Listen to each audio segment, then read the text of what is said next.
தென்னாட்டுடைய சிவனை போற்றி, என் நாட்டவர்க்கும் இறைவா போற்றி. அன்பர்களே, நண்பர்களே, இந்த புத்தம் புதிய காணொலியில் உங்கள் அத்துணை பேரையும் வரவேற்பதில் மிக்க மகிழ்ச்சி கொள்கிறேன். இன்னைக்கு நம்ம வித்தியாசமான தலைப்பு, புதிய தொகுப்பு, நியூ சீரியஸ், அதை பற்றி பேசிட்டு வரோம். அந்த வகையில் 18 ஆண்டுகளுக்கு பிறகு தனுசு ராசி. தனுசு ராசி மூலம், பூராடம், உத்திராடம் நட்சத்திரங்களை கொண்ட தனுசு ராசி, காலபுருஷனுக்கு 9ஆம் வீடு, பாக்கியஸ்தானமாக வரக்கூடிய தனுசு ராசி. என்ன விசேஷம் 18 ஆண்டுகளுக்கு பிறகு? உண்மையிலேயே பெரிய விசேஷம் இருக்கு. குரு பகவான் தனுசு ராசியுடைய அதிபதி.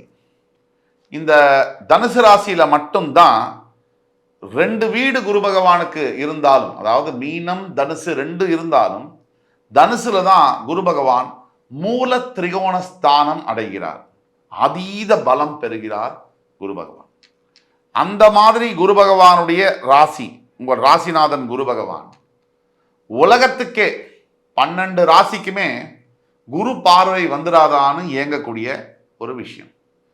அப்போ உங்களுடைய குரு பகவானுடைய மூல திரிகோண ஸ்தானத்தின் மேலேயே குரு பார்வை விழுது அப்படின்னா 18 ஆண்டுகளுக்கு பிறகு அந்த அதிசயம் நடக்குது. சரியா மே 11ஆம் தேதி 2025 குரு பயிற்சி ஆயிடுச்சு. இப்போ அதிசார குரு நடந்துட்டு இருக்குது. அக்டோபர் 18 முதல் டிசம்பர் 3 வரை அதிசார குரு நடக்குது. என்னதான் இருந்தாலும் குரு பார்வை இந்த தனுசு மேல விழுவதுங்கிறது 18 ஆண்டுகளுக்கு பிறகு சிறப்பா அதை பத்தி பேசிதான் ஆகணும். இந்த குரு பார்வையில என்னென்ன விசேஷம் இருக்கு? ஜோதிட சாஸ்திரம் நமக்கு சொல்லக்கூடிய பல விஷயங்கள்ல குரு பார்வை விழுந்தால் கோடி நன்மைன்னு சொல்றோம். குரு பார்வை என்பது எந்த தோஷமாக, ஜோதிட சாஸ்திரத்துல எந்த தோஷமாக இருந்தாலும் அந்த தோஷம் விலகியாச்சு அப்படின்னு நம்ம சொல்றோம். குரு பார்வைக்கு அவ்வளவு சக்தி இருக்குன்னு சொல்றோம். அந்த குரு பார்வை நேரடியா சம சப்தமமா உங்க மேல விழுது. உங்களுடைய 3ஆம் வீட்டுக்கும் உங்களுடைய 11ஆம் வீட்டுக்கும் அந்த பார்வை இன்னும் விழுது. ஏன்னா குருவுடைய 5ஆம் பார்வை உங்களுடைய 11ஆம் வீட்டுக்கும், குருவுடைய 9ஆம் பார்வை உங்களுடைய தைரியஸ்தானம் சொல்லக்கூடிய வீட்டுக்கும் விழுது. இது எவ்வளவு பெரிய ஒரு விஷயம் அப்படின்னா, ராசியின் மேலேயே குரு பார்வை விழுது. இந்த ராசியின் மேலே வரக்கூடிய குரு பார்வையானது என்னென்ன விஷயங்களை செய்யும், என்னென்ன பலன்கள் தனுசு ராசிக்கு, என்ன நடக்க போகுது, எதை எதிர்பார்க்கலாம், அர்த்தாஷ்டம சனி நடக்கக்கூடிய இந்த காலகட்டத்தில் குரு பார்வை, தன்னுடைய ராசிநாதனுடைய பார்வை, தன்னுடைய மூல திரிகோணாதிபதியுடைய பார்வை தன் மேலேயே விழக்கூடிய அந்த நேரமானது எப்படிப்பட்ட உகந்த காலமாக இருக்கு. அந்த காலத்தில் நம்ம என்னெல்லாம் செய்யணும், எதை செய்யக்கூடாது, என்ன செய்தால் இமாலய வெற்றியை நாம் பெற முடியும், அதை பற்றிலாம் பேசலாம் வாங்க. பொதுவாக குரு பார்வை அதுல 5ஆம் பார்வை, 9ஆம் பார்வை இதெல்லாம் இருக்கு. சம சப்தம பார்வை அப்படின்னா நேரடி பார்வைன்னு சொல்றோம். 7ஆம் பார்வை. குரு பலம் அப்படின்னா குரு பார்வை வந்தா குரு பலம். இந்த குரு பலம்ங்கிறது ஒரு மனிதனுடைய வாழ்க்கையில எதை செய்யும்? மீளா துயரத்தில் இருக்கக்கூடிய ஒரு மனிதனை மீண்டு எடுக்கக்கூடிய வேலையை குருபலம் செய்யும். வாழ்க்கை முடிவிற்றது, இந்த வாழ்க்கை இந்த நொடிக்கு மேல பயனற்றது என்று நினைக்கக்கூடிய ஒரு மனிதனுடைய வாழ்க்கையில அற்புதங்களையும் மேஜிக் மாயையும் நிறுத்தி அதிசயங்களை நிகழ்த்தி காட்டும் குருபலம். நம்பிக்கையை கொடுக்கும் குருபலம். இழந்து போன உறவு, இழந்த பணம், இழந்த மரியாதை, செல்வாக்கு, கௌரவம், வேலை அத்தனையையும் கொடுக்கும் குருபலம். குருபலம் அப்படிங்கிறது இஸ் ஈக்குவல் டு தெய்வ பலம்னு சொல்றோம். நம்ம பல விஷயங்களை கேள்விப்பட்டிருக்கோம். தேடும் பணம் ஓடிவிடும், தெய்வம் விட்டு போவதில்லை. அது மாதிரி தெய்வம் நம்ம கூட இருக்கார் அப்படின்னா குருபலம் வரக்கூடிய காலத்துல தான் அவர் நம்ம கூடவே இருக்காருன்னு அர்த்தம். எதையும் நம்பி செய்யலாம். அப்படிப்பட்ட குருபலம் பொருள் இழந்த, தன்னுடைய ஆரோக்கியத்தை இழந்த, தன்னுடைய உடைமையை இழந்த, தன்னுடைய மரியாதை இழந்த, திருமண வாழ்க்கை இல்லாத, தனிச்சு கஷ்டப்படக்கூடிய, புத்திர பாக்கியம் இல்லாத அந்த அவஸ்தைய பார்த்துட்டு இருக்கிற அத்தனை பேருக்கும் விடிவெள்ளியாக குருபலம் வரும். குரு என்பவர் யார்? தனகாரகன், புத்திரகாரகன், கல்யாண பலம் கொடுக்கக்கூடிய குரு பார்வை, தெய்வ வழிபாடு, தெய்வ எண்ணங்கள், நல்ல எண்ணங்கள், ஆன்மீக பலத்தை கொடுக்கக்கூடியது குருபலம். இவையெல்லாம் குரு தான் உங்களுக்கு. பிரகஸ்பதி கல்வி, அறிவு, நுண்ணிய அறிவு, மிகப்பெரிய பதவிகளில் உட்காருவது, சமுதாயத்தால் அங்கீகரிக்கப்படுவது எல்லாமே குரு. அப்போ மெயினாக நீங்க வாழ்க்கையில் என்ன தேவை? பணம் தேவை. இந்த பணத்தை யார் கொடுக்குறது? குரு தான் கொடுக்கும். அந்த குரு பார்வை நேரடியாக விடக்கூடிய தனுசு அர்த்தாஷ்டம சனியினால தாயாருடைய உடல் நலத்தில் சரியா இல்லை இந்த நேரத்தில் அப்படின்னாலும், தன்னுடைய உடம்பு நிலையே சரியில்லை அர்த்தாஷ்டம சனியினால, சுகஸ்தானத்தில் சனி அப்படின்னாலும், இந்த நேரத்தில் குரு உங்களுடைய ராசிநாதன் உங்கள் மூல திரிகோண ஸ்தானாதிபதி அவருடைய பார்வை டைரக்டாக விழும்போது என்னென்ன நடக்கும், அந்த அதிசயம்லாம் என்ன வாங்க பார்க்கலாம். தனுசு ராசியுடைய இயல்பெல்லாம் என்ன அப்படின்னு ஆராய்ச்சி பண்ணி நம்ம பார்த்தோம்னா, இந்த சாகசங்கள், இந்த ட்ரிக்ஸு, அந்த டெக்னிக்ஸ் எல்லாம் பண்ணக்கூடியவங்க, மேஜிஷியன் மாதிரி அவங்க. தாக்கு என்ன வேணும் அதில் பயங்கர குழப்பம் இருக்கும். மற்றவங்கள்ட்ட நான் என்ன எதிர்பார்க்கணும் அதுலேயும் குழப்பம் இருக்கும். தான் என்ன கொடுக்கணும் அதில் தெளிவே இருக்காது. ஆனால் ஒரு மேஜிக் மாதிரி தான் கூட பழகக்கூடியவங்களை தன்னுடைய பாக்கெட்டில் வச்சிருப்பாங்க தனுசு ராசி அன்பர்கள். தனுசு ராசி அன்பர்களுடைய இன்னொரு முக்கியமான விஷயம் என்ன அப்படின்னா, எந்த சூழ்நிலையிலுமே எப்பேற்பட்ட சவால்கள் இருந்தாலும் நேர்மையை மட்டும் தவற மாட்டாங்க. அதுக்கு என்ன காரணம் அப்படின்னா, குரு பகவானுடைய ஆதிக்கம்.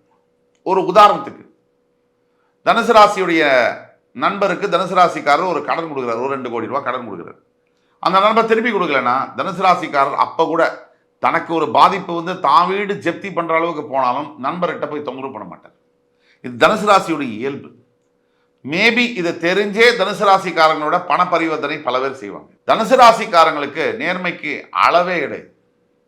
சில சமயம் அது இரிட்டேஷனை கூட வரவழைக்கும். அந்த அளவுக்கு நேர்மையானவர்கள் தனுசு ராசி அன்பர்கள்.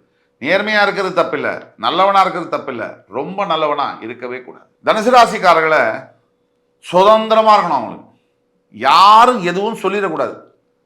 நீங்கள் அவங்களே தப்பு பண்ணாலும், 10,000 தப்பு பண்ணாலும், 12 ராசியில் ஒரே ஒரு ராசி நான் எப்பவுமே எந்த தப்புமே வாழ்க்கையில் பண்ணதில்லை, பண்ணவே மாட்டேன் அப்படின்னு வாதாடக்கூடிய ஒரே ராசி தனுசு ராசி.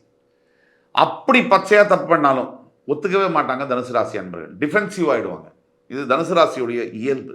இதுலேயும் பூராட நட்சத்திரத்தில் பிறந்தவங்க ரொம்பவே தன்னை வந்து ரொம்ப உயர்வாக நினைச்சது, அந்த மாதிரியான பழக்க வழக்கங்கள் உண்டு.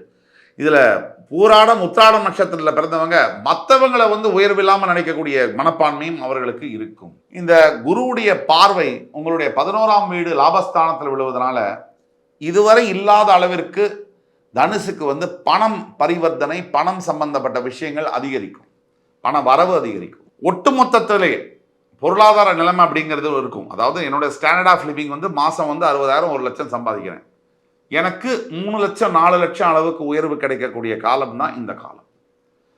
இந்த தைரியஸ்தானத்தை குரு பார்க்கறதுனால கண்டிப்பாக யங்கர் பிரதர், யங்கர் சிஸ்டர்ஸ் இவங்க மூலிமா மிகப்பெரிய அளவில் உங்களுக்கு ஏதோ ஒரு பெனிஃபிட் நடக்க போகுது. ஒன்று கல்யாணத்துக்கோ, இல்லைனா வந்து வியாபாரத்துக்கோ, இல்லைனா வந்து ஹெல்த்துக்கோ, இல்லைனா ஃபேமிலிக்கோ, ஏதோ ஒன்று, அல்லது மாரல் சப்போர்ட்டோ, எங்கோ ஒரு இடத்துல உங்களுக்கு மிகப்பெரிய உதவி. எல்லாத்த விட அந்த 7ஆம் பார்வை உங்கள் ராசியை பார்க்கக்கூடிய குரு தான். ஃபர்ஸ்ட் எல்லாத்துக்கும் அடித்தளம் அப்படிங்கிறது நம்ம லைஃப்ல வந்து நம்மளுடைய புத்தி தான்.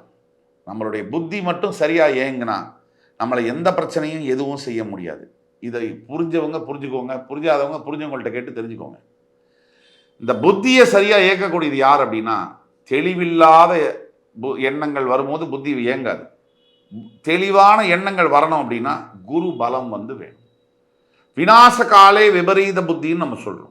யார் ஒருவனுக்கு நேரம் சரியில்லையோ அவன் கண்டிப்பாக தப்பான நேரத்தை, தப்பான மனிதர்களை, தப்பான வார்த்தைகளை, தப்பான செயல்களை தேடி போய் அது மேலே உட்காருவான்.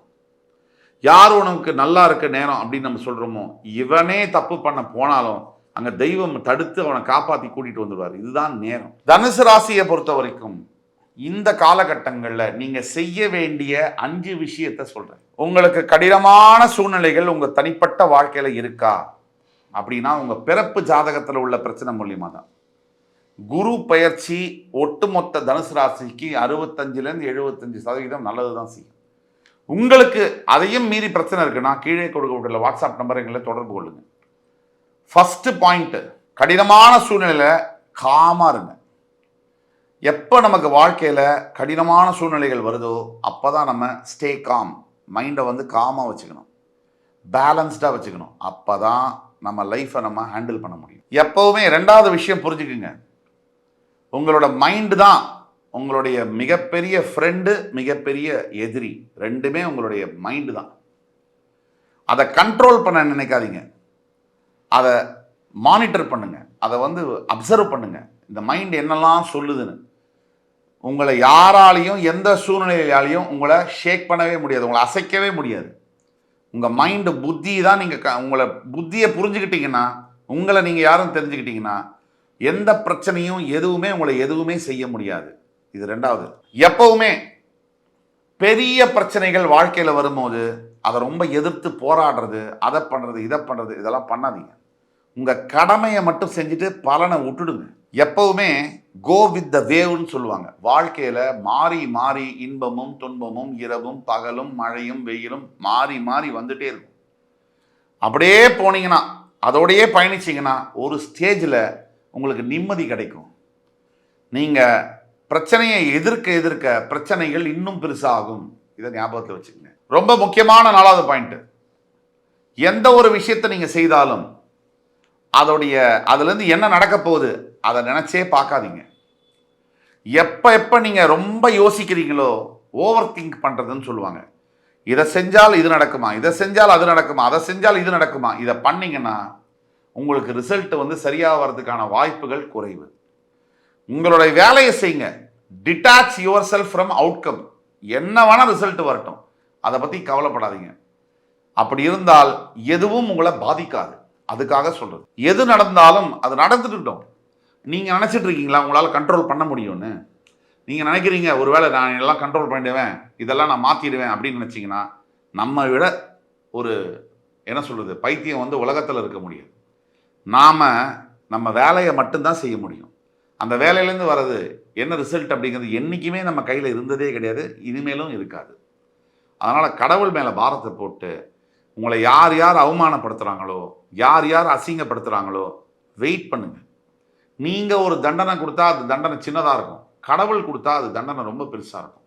அதனால் வெயிட் பண்ணுங்கள். வெயிட் ஃபார் த டிசிஷன் டே. 5வது பாயிண்ட், ரொம்ப முக்கியமான பாயிண்ட். உங்களுக்கு வர சவால்களை சவால்களாக பார்க்கக்கூடாது, அதை படிப்பினையாக பார்க்கணும். நாம் பார்க்குற பார்வை அப்படி வச்சுக்கணும். எல்லாரும் பேசுறது ஈஸி, துன்பமும் துக்கமும் எனக்கு வந்தால் தான் அந்த வலி தெரியும்பாங்க. அப்படி பார்க்க வேண்டிய அவசியம் இல்லை. உங்களுக்கு எப்பேற்பட்ட பிரச்சனை வந்தாலும் அந்த பிரச்சனைகளை சவாலாக பார்க்காம see challenges as your teachers, not as challenges. அது நமக்கு ஏதோ பாடம் சொல்லிக் கொடுக்க வருது, கடவுள் நமக்கு ஏதோ பாடம் சொல்லிக் கொடுக்க அவர் முயற்சி பண்ணுறாரு, அப்படி பாருங்கள். அதுலேருந்து என்ன பாடம் கற்றுக்க முடியுன்றதை பாருங்கள். நாம் செய்த தவறை திருப்பி ரிப்பீட் பண்ணாமல் இருங்க. இதுவே மிகப்பெரிய அளவில் நிம்மதியையும் நிலையான வெற்றியையும் தரும். இந்த நிகழ்ச்சி உங்களுக்கு பிடிச்சிருக்குன்னு நம்புகிறேன். மறுபடி வேறொரு நிகழ்ச்சியில் உங்கள் அத்துணை பேரையும் சந்திக்கும் வரை உங்களிடமிருந்து விடைபெறுவது உங்கள் சுபாஷ் பாலகிருஷ்ணன். நன்றி, வணக்கம், வாழ்க வளமுடன்.